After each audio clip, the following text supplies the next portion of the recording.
Je suis Maude et tu écoutes l'épisode 57 du podcast S'élever en même temps que son enfant.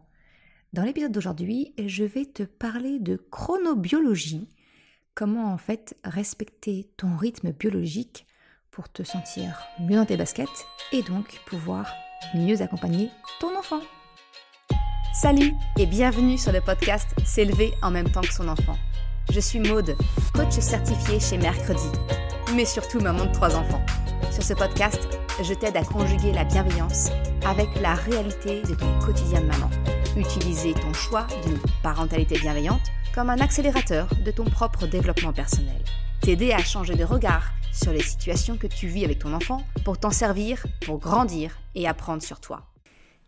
Salut, je suis contente de te retrouver pour cette rentrée scolaire du podcast.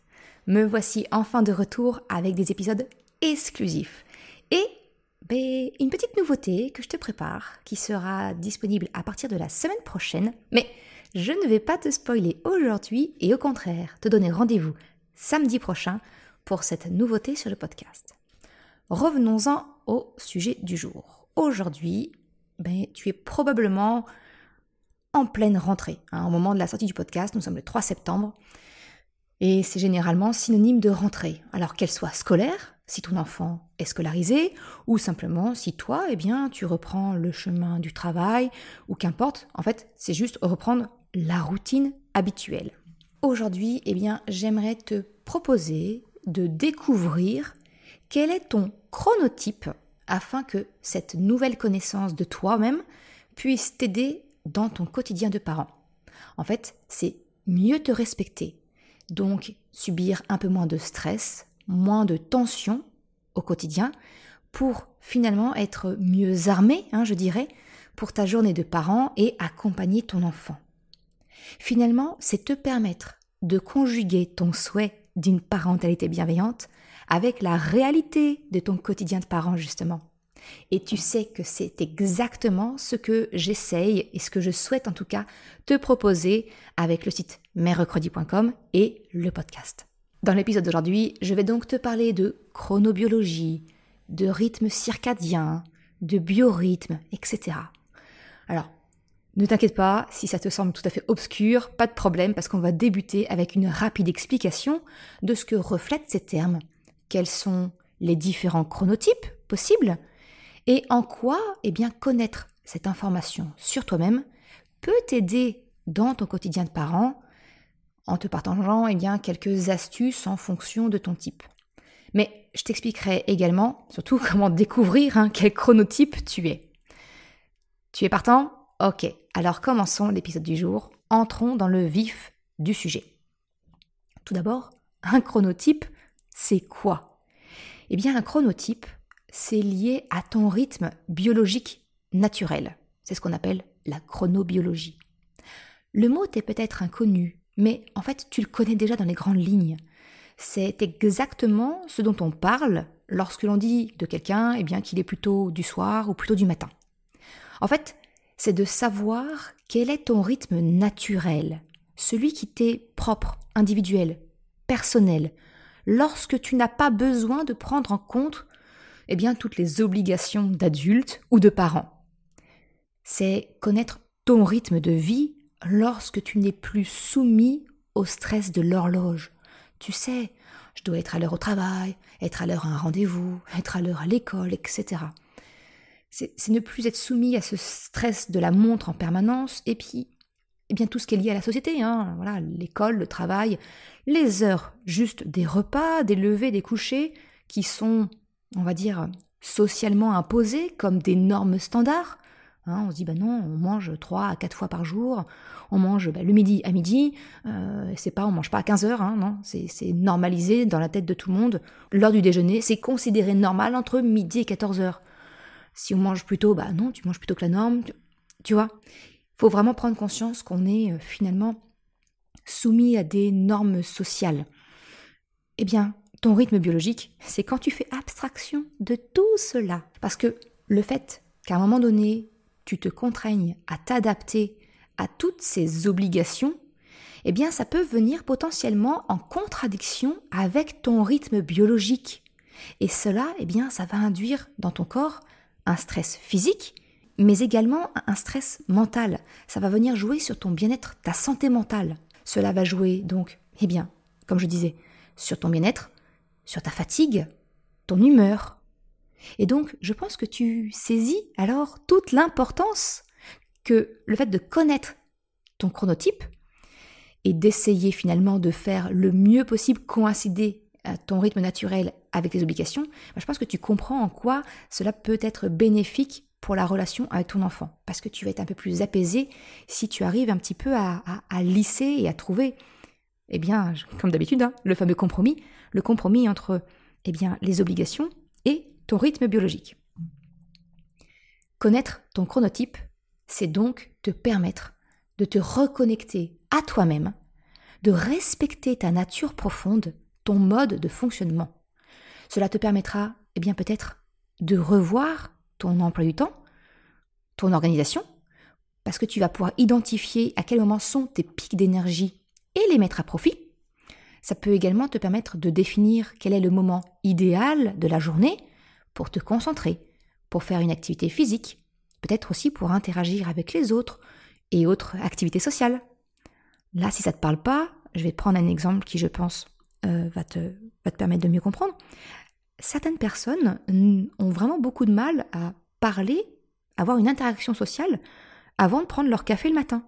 C'est qu'en fait, ces personnes-là, le matin, au réveil, elles ont besoin d'un temps de latence, un temps de tranquillité pour démarrer.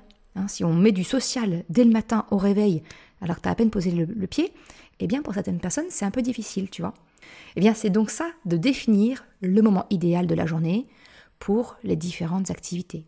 Te concentrer, l'activité sportive, interagir avec les autres. Ça peut aussi te permettre de créer, de nouvelles habitudes qui sont plus en adéquate avec ton rythme et qui te permettent de trouver un meilleur bien-être au quotidien et non plus, te consommer de l'énergie en permanence. Et là, je pense à des nouvelles habitudes concernant, ton sommeil, ta façon de t'alimenter, à quel moment tu manges, comment tu manges, etc. Alors, comment moi, j'ai découvert la chronobiologie ? Alors, je vais te partager un petit peu de ma vie privée pour t'expliquer pourquoi je te parle de ça aujourd'hui et pourquoi je trouve cela intéressant et important finalement à connaître. Je me suis penchée sur la question lorsque j'ai démarré mon activité de coach parental. En fait, je devais gagner en productivité parce que d'un côté, je devais me former pour devenir coach certifié, mais j'avais également tous les accompagnements avec les parents que je suivais. Il fallait également que je crée le contenu sur les réseaux sociaux, développer mon site, mercredi.com, créer mon podcast, je l'ai lancé en 2021, etc. Alors, comme beaucoup, probablement, je me suis penchée sur ce que l'on appelle le Miracle Morning. C'est le fait, de se lever plus tôt, avant mes enfants, pour débuter ma journée et puis gratter quelques précieuses minutes où je peux avancer, faire des choses pour moi et vraiment penser qu'à moi. Sauf que ça a été un échec cuisant. Sincèrement, j'étais au bout de ma vie de me lever 30 minutes plus tôt. Je traînais ma carcasse tout le reste de la journée. Donc au final, je perdais carrément en productivité parce que ça me décalait complètement, ça me pompait tellement d'énergie dès le matin que je traînais cette dette d'énergie toute la journée et là où je pouvais être assez productive en journée, j'étais vraiment bonne à rien. Alors, après avoir dépassé le stade des apitoiements sur mon sort et autres, mais pourquoi ça marche pour les autres et ça marche pas pour moi ? J'ai découvert la chronobiologie et j'ai compris d'où provenait mon erreur. Parce que oui, le Miracle Morning, c'est une excellente technique si on la prend en considération avec notre propre rythme biologique. Et il faut bien que je m'avoue quelque chose, je ne suis clairement pas une personne du matin. Ne me demande pas de faire un travail de fond le matin. Je ne produirai rien de bon. Par contre, à partir du milieu d'après-midi, et je dirais même jusqu'en début de soirée, alors c'est là où je peux vraiment dégommer les tâches qui me demandent le plus gros effort intellectuel. Par exemple, cet épisode est le fruit d'une fin d'après-midi. Alors c'est pas faute d'avoir essayé de commencer dès le matin, mais tu vois maintenant j'ai compris, le matin me sert à rassembler les informations nécessaires à l'écriture d'un épisode. En fin de matinée, je vais être en mesure, de dégager un plan, l'articulation de l'épisode. Mais le gros de la rédaction, eh bien, c'est en milieu d'après-midi. Bref, tout ça pour te dire que cette découverte, dans le but d'améliorer ma sphère professionnelle, eh bien, m'a également été d'une grande aide dans mon quotidien de maman. Le matin, j'ai besoin qu'on me laisse émerger doucement. En comprenant quel type j'étais, eh bien, j'ai pu en discuter avec mon mari, mes enfants. Ils savent que j'ai besoin de dormir le matin. Donc, le week-end, eh bien, maintenant depuis quelques années, ils me laissent dormir jusqu'à mon réveil naturel. En semaine, nous avons adapté notre routine matinale en fonction de nos rythmes de chacun. Mon mari, lui, il n'est pas du soir. Moi, oui. Je ne suis clairement pas du matin, comme je te l'ai confié, alors que lui, ça ne lui coûte pas du tout d'énergie. Alors le matin, eh bien, c'est lui qui dépose les enfants à l'école. Moi, je suis là, j'aide à la préparation de tout le monde, mais j'ai alors le temps de me réveiller et de me préparer pendant qu'il emmène les enfants à l'école. A contrario, le soir, c'est moi qui m'occupe de récupérer tout le monde et c'est moi qui vais rester plus longtemps pour les accompagner au sommeil s'il y a besoin. Alors, tout à fait honnêtement, c'est beaucoup plus ponctuel. Mes deux aînés, ils sont grands maintenant. Il reste vraiment plus que Krapopoulos, qui a vraiment encore beaucoup besoin de temps et d'accompagnement pour s'endormir. Maintenant que je t'ai partagé un peu de mon quotidien pour t'illustrer ce qu'est un chronotype, entrons dans les détails. Alors, petite chose à savoir avant de commencer, c'est qu'un chronotype n'est pas forcément quelque chose de figé dans le temps. En fait, c'est la résultante d'une partie génétique, mais également de ton environnement, de tes habitudes. Donc, ça peut tout à fait évoluer, varier au cours de la vie. D'où l'importance de rester à l'écoute de ton corps pour détecter des variations. Donc, tu comprends, il ne s'agit vraiment pas de te faire rentrer dans une case, te coller une étiquette. Mais c'est plutôt d'identifier ta tendance vers un certain chronotype. Alors, même si je vais essayer de faire attention à ma formulation, il se peut que tu m'entendes faire le raccourci « je suis de tel type » ou autre. Garde vraiment à l'esprit, s'il te plaît, qu'il ne s'agit pas d'une étiquette ferme et définitive, mais d'une tendance que tu peux présenter vers tel ou tel type. Autre précision, parce que je sais que tu te poses probablement la question, mais quel est donc le chronotype de mon enfant ?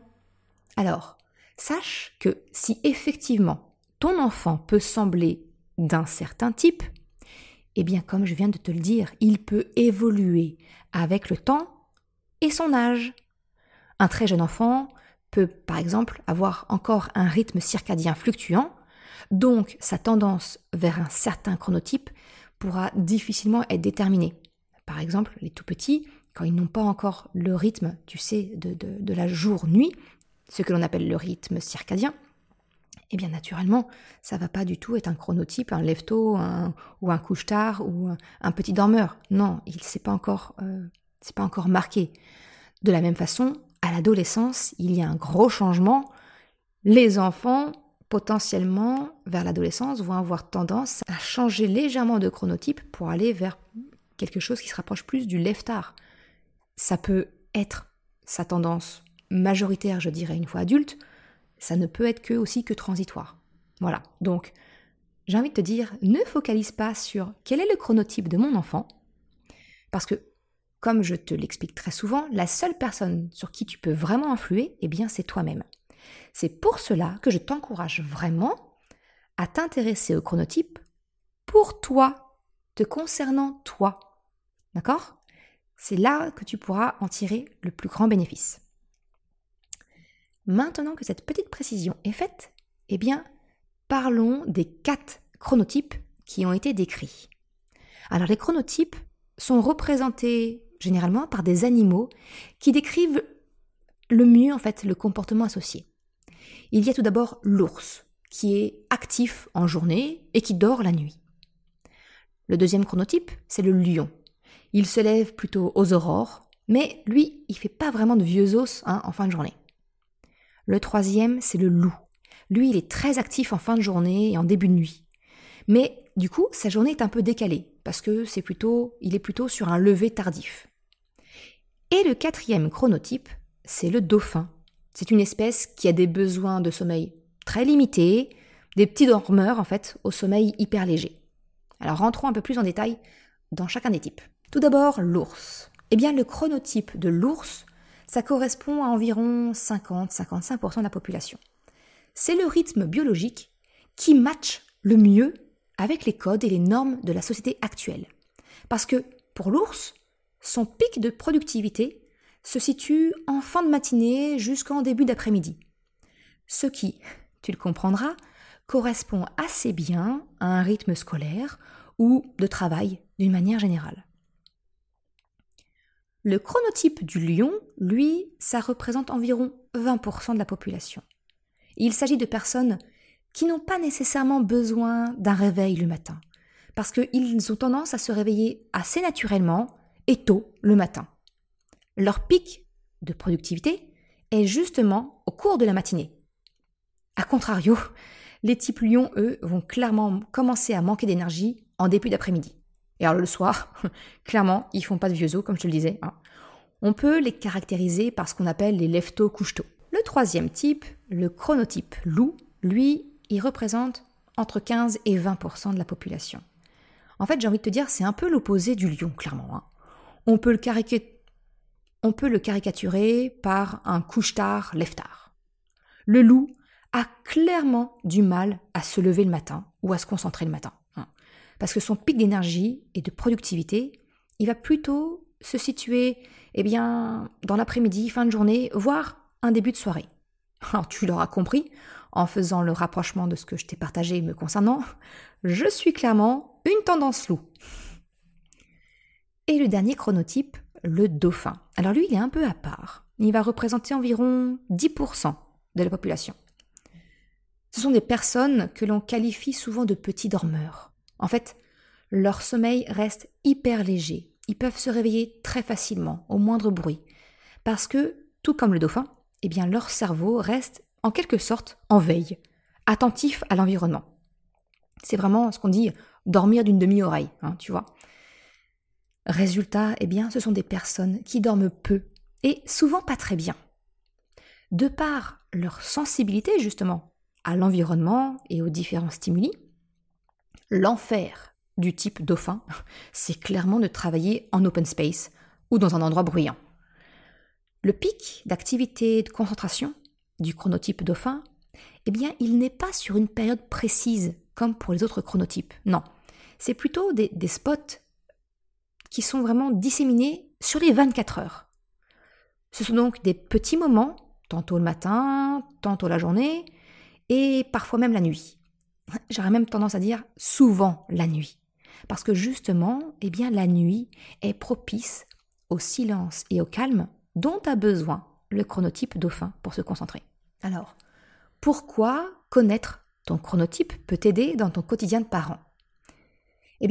En découvrant les caractéristiques de chaque chronotype, je pense que tu peux facilement comprendre en quoi certains d'entre eux peuvent avoir des difficultés dans leur vie afin de coller aux codes et aux normes de la société, mais aussi aux impondérables de la vie de parent. Si un ours ou un lion s'adapte plutôt bien au rythme de la scolarité de son enfant, ça va devenir franchement compliqué pour un parent avec une tendance chronotype loup. Parce que se lever, se préparer, manger, être prêt pour déposer l'enfant avant la fermeture de la grille de l'école à 8h30, c'est un vrai challenge pour le loup à relever tous les matins. Et donc, c'est un irritant dès le réveil quotidien. A contrario, si je prends l'exemple d'un parent du type dauphin, lui, il aura sans doute beaucoup plus de difficultés, par exemple, à pratiquer le cododo ou le sommeil partagé avec son enfant. Parce que le moindre bruit, le moindre mouvement de son enfant coupera son sommeil. Sincèrement, c'est une véritable torture quand on sait comment un enfant est capable de bouger et de faire du bruit la nuit. Si tu te reconnais dans la description du chronotype lion, tu comprends pourquoi. Peut-être que assurer le coucher de ton enfant et l'accompagner dans son sommeil t'est si difficile et que tu as tendance peut-être à perdre patience. C'est tout simplement parce que tu ne disposes plus du niveau d'énergie et de patience requis.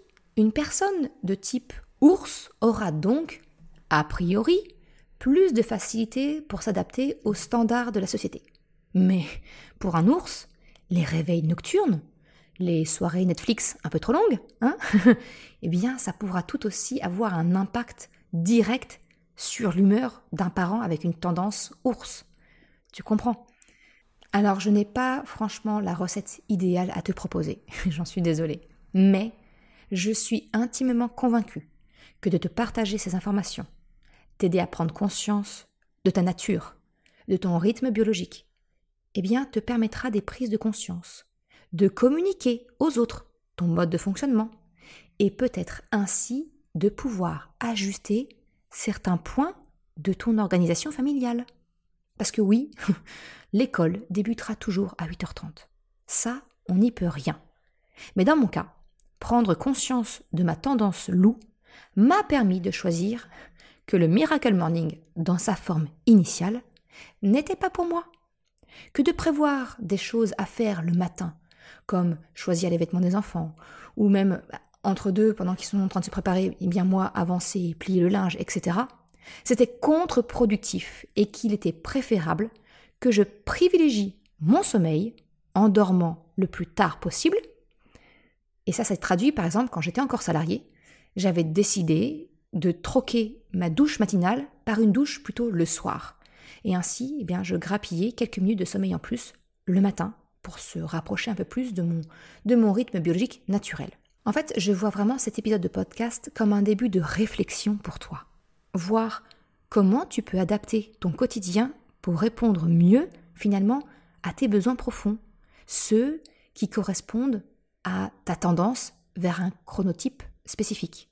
Maintenant, je suppose que tu dois te demander, dire, ok Maud, je suis convaincue, mais je fais comment pour connaître mon chronotype ? Eh bien, j'ai envie de te répondre simplement avec un peu d'intuition. La première chose que je voudrais te conseiller, c'est d'écouter ton instinct. Lorsque j'ai décrit chacun des 4 chronotypes, dans lequel t'es-tu le plus reconnu ? Parce qu'il y a de grandes chances que cela puisse effectivement correspondre aux caractéristiques de ton rythme biologique. Mais je ne vais pas te laisser avec simplement « écoute ton instinct et débrouille-toi ». Non, il existe un test. Tu peux passer un test pour confirmer ou aider ton instinct. C'est une série de questions qui ont été imaginées par le docteur Michael Breus. Tu pourras alors connaître ta tendance de chronotype. Je te mettrai le lien en description de cet épisode. Alors je t'explique un petit peu. Le test, il est divisé en 2 parties. La première consiste à identifier si tu appartiens aux 10% de la population qui ont une tendance pour le chronotype dauphin. Si cette hypothèse est éliminée, alors tu passes à la seconde partie du test pour déterminer où se dirige ta tendance entre les chronotypes loup, lion ou ours. Le lien que je te donne, en fait, c'est celui du site Sens et Santé. Il est très bien fait, je trouve, et il propose également des conseils de rythme adaptés à chaque chronotype. Petite précision qui a toute son importance. Quand tu répondras aux questions, si tu passes le test, surtout, s'il te plaît, fais abstraction de tes obligations personnelles, que ce soit l'heure à laquelle tu dois aller au travail. Ne prends pas, en fait, ce que je veux dire, c'est que ne prends pas en référence ton organisation actuelle telle que tu la vis. Parce qu'aujourd'hui, ton rythme, c'est adapté à des contraintes extérieures. Peut-être les horaires du repas définis avec certaines personnes, peut-être que c'est l'heure de la crèche, de la nounou, de l'école, l'heure de ton travail, peu importe. S'il te plaît, réponds aux questions comme si tu n'avais absolument aucune contrainte extérieure. Souvent, ça peut correspondre au rythme qu'on pouvait avoir quand on était adolescent, étudiant, en faisant abstraction des cours. Mais vraiment, garde ça en tête. Ne réponds pas aux questions. Ah bah oui, non, en ce moment, oui. À quelle heure je me réveille ? Bah oui, entre 6h et 9h. Non, ça, c'est l'heure peut-être à laquelle tu vas effectivement te lever, parce que c'est en lien à « je dois déposer mon enfant à la crèche à 8h15 et je dois commencer mon travail à 8h30 ». Tu vois ce que je veux dire ? Surtout, prends en considération. Fais abstraction de toutes tes obligations pour répondre aux questions.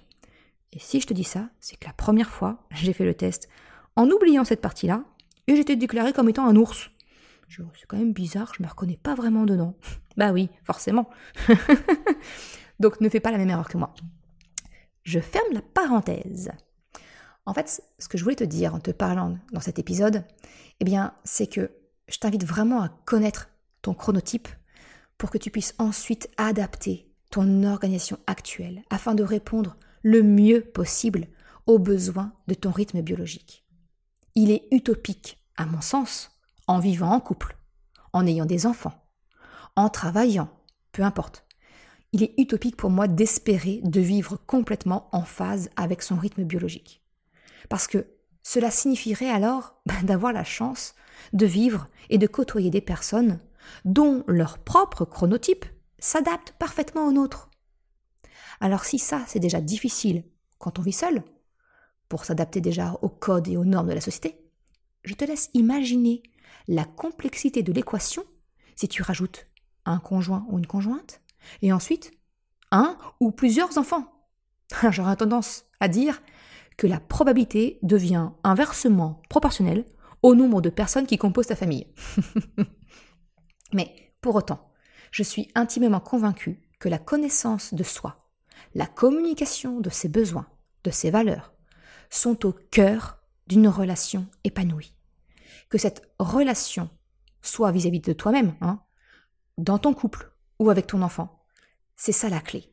Donc oui, connaître ton chronotype, prendre conscience de tes besoins spécifiques et les communiquer pour réfléchir à une organisation qui satisfait au mieux les besoins de chacun, c'est à mon sens le secret d'une famille sereine et épanouie. C'est encore et toujours, la recherche du compromis. Alors on touche à la fin de l'épisode. J'espère que cela t'ouvre des perspectives de réflexion, de discussion. Et si tu désires aller plus loin dans la connaissance de toi, tu peux retrouver mes formations, mes accompagnements, en description de cet épisode ou sur mon site. Tu peux également débuter avec simplement mon guide gratuit, la boussole des émotions. Tu trouveras tous les liens en description de l'épisode. Merci d'avoir écouté cet épisode jusqu'à la fin. Tu retrouveras les liens mentionnés en description de l'épisode ou bien dans sa retranscription sur le site merrecredi.com. Si tu as aimé cet épisode, s'il t'a été utile, je t'invite à le partager, à en parler autour de toi. Ou, si le cœur t'en dit, de me laisser un commentaire et une note de 5 étoiles sur Apple Podcast ou Spotify. Cela me permet de faire connaître le podcast et m'encourage à progresser. Un grand merci à celles et ceux qui prennent le temps de le faire ou de m'envoyer un message privé si leur plateforme d'écoute ne le permet pas. Je te souhaite une excellente journée, après-midi, soirée, quel que soit le moment où tu écoutes et je te dis à la semaine prochaine pour un nouvel épisode. Ciao!